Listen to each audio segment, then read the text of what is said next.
जयकारा कालका मैदान।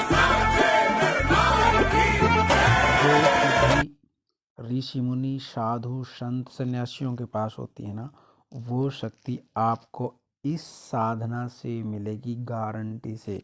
जय श्री राम, जय माता दी, बालाजी महाराज की जय। जो आज मैं एक विषय लेकर आया हूँ, काफ़ी जानकारी का महत्वपूर्ण विषय है और शक्ति आपको साक्षात मिलेगी, सिद्धि आपको साक्षात मिलेगी। जो सिद्धि ऋषि मुनि साधु संत सन्यासियों के पास होती है ना, वो शक्ति आपको इस साधना से मिलेगी गारंटी से। इस साधना से, जो इस साधना के बारे में मैं जानकारी देने जा रहा हूँ, और ये साधना जानकारी किसकी है? महाकाली, माँ काली की सिद्धि प्राप्त करने चाहते जो बच्चे, महाकाली की साधना बता रहा हूँ, क्योंकि इन साधनाओं की जो जानकारी दे रहा हूँ मैं, ये खुद मैंने प्रयोग में की हुई हैं सारी साधनाएं। इससे आपकी शक्ति मजबूत होगी, साक्षात शक्ति का आगमन होगा आपके शरीर के ऊपर। शक्ति पाना चाहती है या विशेष मनोकामना को लेकर आपकी हर मनोकामना पूरी करेगा। छोटे छोटे मंत्र हैं, और ये जो ध्यान साधना मैं बता रहा हूँ आपको ये साधना सिर्फ महात्मा संत लोग ही करते हैं। इसकी पूरी जानकारी मैं आपको दूंगा, और जिन्होंने चैनल को सब्सक्राइब नहीं किया वो चैनल को सब्सक्राइब कर लें। और हमारा बालाजी दरबार लगता है, दरबार से ऑनलाइन पूछा लेनी हो, यंत्र मंत्र तंत्र पूजा पाठ ज्योतिष संबंधी जानकारी आपको चैनल से मिलती रहती है। अब शुरू करते हैं महाकाली के बीज मंत्र की। सबसे शक्तिशाली बीज मंत्र है।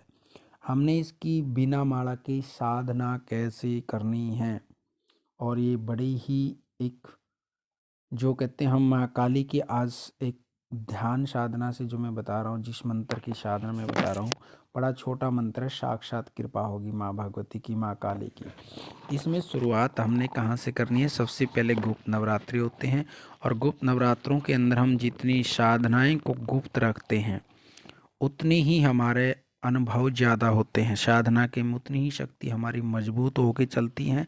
और साधना के समय में हमने, और जब हम साधना करते तो बहुत सारे अनुभव होंगे हमारे को, वो अनुभव भी हमने गुप्त ही रखने चाहिए, सभी को नहीं बताने चाहिए। गुप्त नवरात्रों के अंदर हम साधना करते हैं, सिर्फ घर वालों के, या फिर जिससे जानकारी ले रहे हो, या फिर आप गुरु के सानिध्य में हो तो गुरु को ही ये चीज़ें बता के आगे चलनी चाहिए, अन्यथा किसी को नहीं बतानी चाहिए। क्योंकि अनुभव आप लोगों को शोपन के माध्यम से, प्रत्यक्ष अप्रत्यक्ष रूप के माध्यम से हर तरीके से अनुभव होते हैं।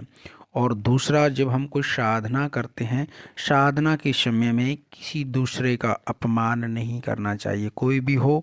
और साधना के समय में कई बार परीक्षा लेती हैं शक्तियाँ, कोई बाहर से कंजक आ सकती हैं, कोई बुजुर्ग आदमी आ सकता है, कोई लेडीज आ सकती है, जैसे भी कोई भी हो, कोई रिश्तेदार परिवार के माध्यम से हमने किसी का अपमान नहीं करना चाहिए साधना के समय में। दूसरा, साधना के समय में हमारे को मन को स्थिर रख के चलना चाहिए, कभी भी मन के अंदर क्रोध नहीं आना चाहिए, क्योंकि जिस भाव से हम साधना करते हैं तो शक्तियाँ हमारे शरीर पर उसी भाव से आती हैं।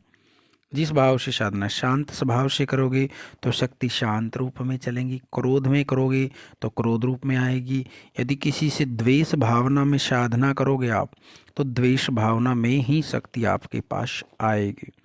और आगे बढ़ते हैं, यदि हमारे पास गुरु सानिध्य में है तो गुरु जी के सानिध्य में ही हमने सभी गुरु मंत्र के अधीन ही सभी शक्तियों की साधना करनी चाहिए। क्योंकि यदि हम गुरु मंत्र के अधीन शक्तियों की साधना नहीं करते, फिर हमारे को उन चीज़ों का फल नहीं मिलता। सब गुरु बनाने के बाद हम फिर गुरु मंत्र के अधीन में ही हम चीज़ों का आगे बढ़ सकते हैं, बिना गुरु के आगे नहीं बढ़ सकते। और आगे फिर यदि आपके पास गुरु नहीं है तो भी आप इन मंत्रों की, इस मंत्र की साधना कर सकती है, बिना किसी डर के, बिना किसी भय के आगे बढ़ते जाए, और माँ भगवती की, माँ काली की शक्ति आपको साक्षात मिलेगी। शुरुआत कहाँ से करनी है? गुरु नहीं है तो भगवान शंकर को गुरु मान करके आप साधना कर सकते हैं, या फिर बाबा गोरखनाथ जी को गुरु बना करके साधना कर सकते हैं, बालाजी महाराज को गुरु बना करके साधना कर सकते हैं। ये जो माँ काली का छोटा सा मैं मंत्र बता रहा हूँ आपको, उससे पहले आपने माँ काली की पूजा करनी है। गुप्त नवरात्रों के अंदर में माँ काली को, माँ जगदम्बा को, दोनों को भोग अवश्य लगाना है। और साथ में या हनुमान जी को या फिर भैरवनाथ जी को भी आपने लेके चलना है भोग दे करके। और उसके बाद आपने पूजा कर ली। पूजा के बाद आपने संकल्प करना है। संकल्प करने के बाद फिर आपने ध्यान साधना लगानी है, भोग देना है।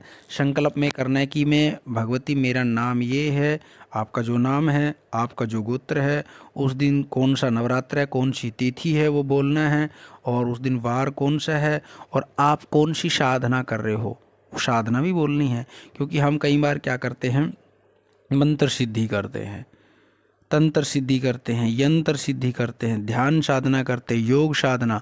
तो आप योग साधना कर रहे हैं, तो योग साधना के माध्यम से मैं आपकी शक्ति पाना चाहता हूँ, आपकी शरणागत हूँ भगवती। मुझे इस योग की साधना के माध्यम से आप मेरे को अपनी शक्ति प्रदान करें, कृपा करें। मैं यथासंख्या नाम, यथासंख्या बोलना आपने, क्योंकि योग साधना में गिनती नहीं कर सकते, हम गिनती नहीं कर सकते हैं। तो उसमें यथासंख्या नाम आपने बोलना है। जब कर रहा हूँ मैं आपका मानसिक ध्यान के माध्यम से, ठीक है। और उसमें ध्यान के भगवान को, आप माँ भगवती को संकल्प छोड़ दो। उसके बाद जैसे हम ध्यान कैसे शुरू करेंगे, सबसे पहले हमने गणेश जी का ध्यान करना है। ओम गंगणपते नमः, ओम गंगणपते नमः, ओम गंगणपते नमः। एस्टिमेट से, अंदाज़ा से हम एक माला के आसपास में उसको निकाल देंगे। फिर भगवान शंकर का आप जप कर सकते हैं, निकाल सकते हैं। जैसे आपने भगवान शंकर को गुरु माना है, ओम नमः शिवाय मंत्र का जप कर सकते हो, या फिर गुरु मंत्र है तो गुरु मंत्र का करना है। उसके बाद में आपने नवार्ण मंत्र का भी कुछ जप करना है मानसिक रूप से। और उसके बाद आपने राम नाम का जप भी कर सकते हो थोड़ा, या फिर हनुमान जी का भी ध्यान लगा करके जप कर सकते हो। उसके बाद सीधा आपने माँ काली का मंत्र कौन सा है, ओम क्रिंग, क्रिंग भी बोलते हैं इसको और क्रीम भी बोलते हैं, जो आपको शुद्धिकरण हो उसी मंत्र बोलना। आपने क्रिंग भी बोल सकते हो और क्रीम भी बोल सकते हो। ओम क्रीम कालिकाय नमः, ओम क्रीम कालिकाय नमः, ओम क्रीम। अंदर ही अंदर, मन के अंदर आपने ध्यान लगा करके सीधा पलोथी मार करके बैठना है। और आंखों के सामने माँ काली की छवि होनी चाहिए आपके। आत्मा और परमात्मा का जो ध्यान बीच में है, और कुछ चीज़ नहीं भटकनी चाहिए, दोनों के बीच में ध्यान रखना है चीज़ को। ध्यान भटकाओगे तो फिर आपको सिद्धि नहीं मिल पाएगी। उसके बाद में आपने ओम क्रिंकालिकाय नमः, ओम क्रिंकालिकाय नमः। तो आप अपने साथ में कोई माइक वगैरह जैसे डेक वगैरह चला करके हल्की आवाज़ में मंत्र से उसके साथ भी आप ध्यान साधना कर सकते हैं। कुछ बच्चे जैसे मेरे को कई बार बोलते हैं जी हमारा ध्यान नहीं लग पाता, मन भटकता है। जैसे आप इस तरीके से साधना करोगे तो आपको 200% गारंटी से आपकी साधना सफल होगी, क्योंकि ये चीज़ें हमने प्रयोग कर रखी हैं। और जो चीज़ हम प्रयोग करते हैं, और इन साधनाओं को संत लोग, महात्मा लोग जो समाधि में बैठ जाते हैं, वो ध्यान साधना ही करते हैं समाधि में बैठ करके। वो इन चीज़ों की सिद्धियाँ जल्दी प्राप्त करते हैं। स्थिर मन को करनी है और उसमें मन को भटके नहीं गा, क्योंकि ध्यान के अंदर हमारा कभी भी मन नहीं भटक सकता। आत्मा और परमात्मा का जो हमारा मेल रहता है माँ काली की साथ में, वही चीज़ हमने रखनी है कि माँ भगवती और मैं दोनों ही हैं यहाँ, और कोई भी नहीं है। बस आँख को बंद करके छवि को, और वो ध्यान साधना आपने करनी है। उसके बाद में आपने लास्ट में हवन अवश्य करें, पूर्णाहुति करें। पूर्णाहुति करने के बाद महाकाली को और माँ जगदम्बा को, माँ काली को, और एक एक नारियल, एक एक चुनरी श्रृंगार माता का और माता को भोग अवश्य चढ़ा करके आए मंदिर के अंदर जा कर के, ठीक है। और बाबा को, बालाजी महाराज हनुमान जी को आपने गुरु बनाया है, या हनुमान जी की शक्ति साथ लेना चाह रहे हैं, तो हनुमान जी को भी लंगोट चढ़ा के आए और भोग लगा के आए बाबा को। और उसके बाद आपने कंजकों को भोग देना है। कंजकों को भोग अवश्य दे, बिना कंजकों के भोग दिए आपकी साधना पूर्ण नहीं होगी। और फिर हर रोज़ आप लोगों ने उसका ध्यान साधना का जो मंत्र किया है, तो हर रोज़ आपने 5 मिनट ध्यान करा, 10 मिनट ध्यान करा, तो ध्यान के माध्यम से ही उसको फिर आपको वो शक्ति अट्रैक्शन कर जाएगी। माँ भगवती की साक्षात कृपा होगी।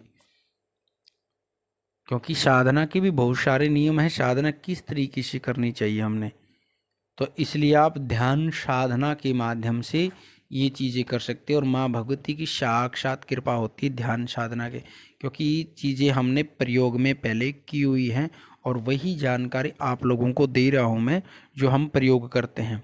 क्योंकि हमारा दूसरा मैं बता देता हूँ, हमारा बालाजी दरबार लगता है, दरबार से आप ऑनलाइन पुच्छा भी ले सकते हैं। और चूँकि मंगलवार शनिवार को लगती हैं, पहले दिन नंबर लिखवाए जाते हैं और जिन जिन बच्चों की अर्जियाँ आती हैं दरबार में वो ऑनलाइन पुच्छा उन्हीं को ही दी जाती है। ऑनलाइन पुच्छा का जो हमारा नियम है उस नियम से हम ऑनलाइन पुच्छा दे सकते हैं। और यदि वीडियो आपको अच्छी लगी, जानकारी अच्छी लगी तो वीडियो में जय माता दी जरूर लिखें। माँ भगवती माँ काली आपके परिवार पर कृपा बनाए रखेगी।